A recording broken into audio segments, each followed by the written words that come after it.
Hey everybody, it's your buddy Beard Grizzly, and I need a break. After talking about the Nine and Iron Banner and being depressed about stuff and trying to wrap my head around my own theories, I figured it's time to get depressed and talk about a dead guy. Well, that got morbid. It's hard to believe, but at the end of April, we covered this rather controversial topic about the speaker being a fraud. I say it's hard to believe because it was that long ago already, but also because I've been at this now for over a year-ish. Time flies when you're having fun. Some of you may remember it as one of my more passionately voiced pieces I've done, and it was one that I had a lot of fun typing up and reading over for you guys. Some of you may not have heard it, however, and that's also okay. I'll give a brief overview of what it was we talked about, though. Many have come and gone in the tower. Of them, 3 warlocks always stick out in my head as those that work towards finding truth, or as much truth as we could get with this cryptic nature that is destiny. These warlocks were Ulantan, the founder of a faction known as the Symmetry, Toland the Shattered, the warlock responsible for much of our knowledge about the Hive and for leading the first Crow to Fire team to their doom, and Osiris, the warlock that didn't want to stop at one truth, but instead continued to uncover more and more. We've talked about Osiris a bit more recently within the last month at least, and there's more developments to talk about with him, because of course it never ends, but this isn't really the place for that. I am excited to get to those thoughts, but that'll have to come later. The speaker is the one that was mostly responsible for pushing these guys out of the tower, and thus pushing a good amount of our solid information out as well. Toland, as I mentioned, focused on the Hive.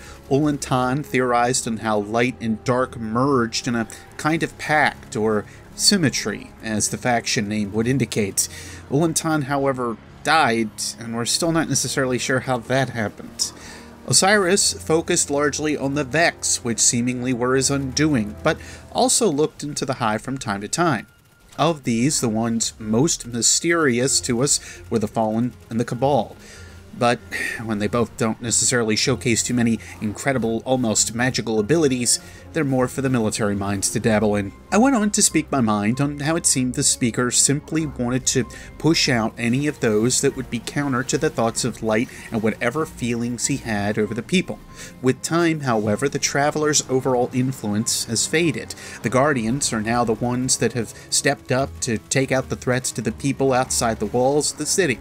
We were the ones that were celebrated, had parades held in our honor, apparently. We were the ones that were talked about, held to a hero level of status, our deeds told throughout the general populace for the sake of bringing the people hope.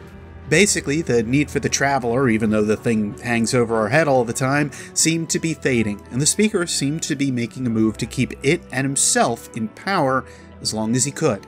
With Age of Triumph here and gone, the speaker seemed to be okay to let things happen a bit more freely, or just give in to the fact that we, Guardians, were the ones that were now the face of hope. This is a great thing in my eyes, because it shows that the speaker was more than okay to move on from the Traveler hanging there in the sky, and allowing us to operate as we need to in the interest of the people. And yes, in the early days of the city, there was a lot of stuff that was questionable that had happened from our leadership to either us or our ghosts. And as we know, ghosts are incredibly precious to us and may never be able to be revived or brought back again. To explain what I mean, Osiris is a very controversial character. Osiris started to get Guardians together and send them out on missions that put them at heavy risk. One of the biggest examples of this was, of course, Pahanan, Kabir, and Praedyth, the first members of the Vault of Glass raid. This ended up leaving Pahanan as the only member to return from the Vault of Glass, leaving 2 Guardians missing or dead from Osiris' actions. Several other examples exist, but this led to plenty of questions of Osiris' methods, and I get it. The speaker, however, led many people on to feel like he had some kind of connection with the Traveler. I do a better job of talking about this in my summation from April, so if you're interested in hearing about it, check that out. Really, what I want to talk about today is the need for a new speaker. Do we need one? Is there a point to one? What kind of leadership do we need to have now that the Traveler seemingly has its powers back? I mean, the second golden age is now beginning for us on Earth, and this is something that just starts to call out questioning the position of the speaker and if we even need it. First off, I have to say a couple things about the speaker, especially in terms of how he was in Destiny 2. He was awesome. It sucked that he was killed off in the way that he was, without a more awesome scene to fight for what he thought of and to reveal his face to us at the very least. Disappointed on that one, I tell you what. I started to feel a connection for him and care for the character as a whole, putting out this thought on what the light was about, placing them into the mind of Gaul, buying time, something. His motivations just seem so on point, so right, and it just bought this means for us to get out to him, to possibly save him. Of course, we don't. The speaker was pretty clever with how he handled several lines, and we all know the one I'm gonna reference. Devotion inspires bravery. Bravery inspires sacrifice. Sacrifice leads to death. So, feel free to kill yourself. Oh, come on, you all were thinking about it. I don't even want to hear how overused that meme is. Anyway, I just wanted to drive home the point that no matter how much I didn't really respect him in Destiny, I really did enjoy him through the story of Destiny 2 and felt that he was well written and well voiced. Good job, Bill. Okay, 2 pages in and I still didn't get onto the topic. Good job, Beard. How much more are you going to ramble on? So, do we need a new speaker or what? The short answer, no. I don't think so at all. The speaker's usefulness has effectively worn out. I don't need someone to tell me where to go anymore, what to do, how to handle my missions. I'm a big guardian now. Well, kind of. I still need a little guidance and backup, but to expect that from a religious leader, which is effectively what the speaker's position is, well, I think we moved beyond that. As I stated before, Age of Triumph basically stopped the ideas of the speaker being a 100% necessity. It drove home that we were the ones that made a difference within the city, with figureheads like Cade, Ikora, Zavala, hell, even Shaxx of all people, being noted as heroes within the walls of the city. I still think back on the 2 Shaxx Grimoire cards from Age of Triumph as 2 of my favorites from that time period. I mean, there was a lot of little awesome nods to the ending of Destiny in there, with extra story involved and so on, but it's hard to beat Shaxx teaching kids how to play dodgeball. Guardians are the ones that now instill a sense of heroic relation back to the people. We're the active ones on the field. We're the ones that fight the monsters back and let the children of the city sleep safe at night. As it is, we found out we aren't fully protected, and it still took a seeming miracle of the light to save the Traveler and give back our light. But where in this have I mentioned the speaker at all? The time in the early days of Destiny's story, shortly after that of the Dark Ages, is the best point in which it showcases the need for the role to exist.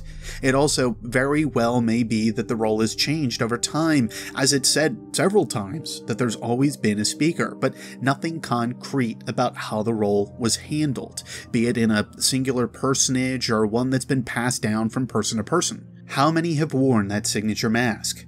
How many have had this role placed on their shoulders? I don't claim to know how to run a civilization, and frankly I hope to never be put into that position since I have a hard enough time running my own life. Still, I question the need for another religious member to be put into this place. After all, the speaker was there in order to speak for the Traveler until it found its voice. At this point, the Traveler is awake. Still, the question comes down to what kind of leadership do we need within the city? What kind of action do we need to take in order to rebuild? Who best suits this way of life? I wouldn't say I know the answer to that. I can say I have a few in mind that I think fit the bill very well, however, so let's go down my short list and top 3. First off would be Zavala. He doesn't really go for anything in terms of wisecracks or out there thoughts. He's cold at times, but calculated. He generally knows the best course of action and takes a cautious approach, ensuring the first thing is always the people. Without the people, he has no need to be a guardian. That seems to be his ever-driving philosophy. The issue is he can be too cautious, and that might lead towards things not getting done at all. Still, I know he's New Monarchy's top pick, so I guess we share something in common after all. Second place, my butt. Moving on. Ikora would be another obvious pick, and this is mostly because of her cool mind within all circumstances. She's also proven within the Crucible and out in the wilderness that she's not afraid to make a move, being constant within a flow and a balance. She's able to wield some of the strongest possible powers that warlocks have with the Stormcaller, though she tends to focus the Void as her mainstay. Her biggest issue may be her want to actually push forward, and it's why, as part of the Vanguard, her and Zavala make a very good mirror of each other, offsetting the other's opinion and thoughts. This tends to lead to some stalemates, however, and discussion can get lengthy. She's someone that gets my vote, but I may also be biased for being a warlock to begin with. Ikora also learned from the final possibility that I can see being put into the leadership role, and that's Osiris. I know this is a pretty obvious and pretty large choice, but it's also one that I can see Bungie going with once he's reintroduced in December. He has the obvious tells of a leader, already being in a position of power before as Vanguard commander, and having a rather long list of stories both participated in and having looked over. I'm anxious to see his actual position in his tells, however, but as someone that stood in near defiance against the typical teachings of the speaker and looked for truth in all things, he seems like a pretty obvious vote for what we could see in a position of action, more than faith leadership. Still, the obvious flaws with Osiris show that he can be headstrong and very much someone that can be opinionated to a high fault, putting Guardians in danger without a lot of backup or knowledge of the situation they may be getting into. Still, without Osiris, we wouldn't have actively known about Crota, the Bolt of Glass, or a good majority of the causeways of light and dark that now exist.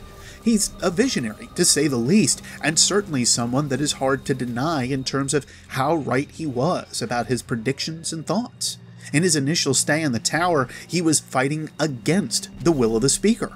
Now he may not have a lot of people to fight against his decisions.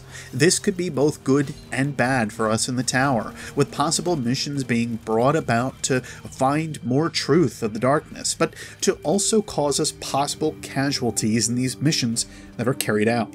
I'm still questioning the possibility of who else could fit this leadership position. I'm still, however, an active proponent of just saying we don't need it at all.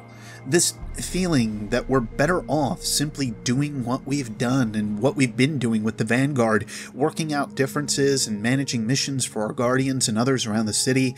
Yes, it places a different burden on the leadership that the Vanguard actively is, but it's one that seems to be more what Ikora wants to push for, feeling she wants to get more people into the high walls of the city. If I'm reading this right, Ikora is pushing hard for civilians to have easier access to the tower. It's nice to see, you know? People up and around here. Now, more than ever, we need to work together. We're splintered, almost literally, within the walls of the city, and the last thing we need is someone new coming in, calling shots that may not even pass off as something that would be great for us to do. Osiris places great risk to us within the city. He's been gone from it for far too long, and at this point is someone that's a bit of a rogue element. We're not sure what to make of him or what position he may take, and it's been in that Vex network so long that who knows what he actually thinks of us at this point. I said I wasn't going to talk about Osiris at all yet, so before I get down another tangent, I think that's where I'm going to leave it.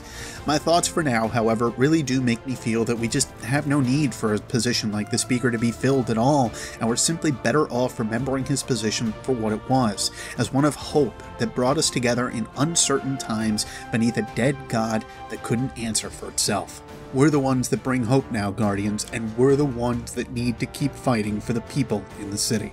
You know the places to press if you liked or disliked the summation of the Speaker and his position.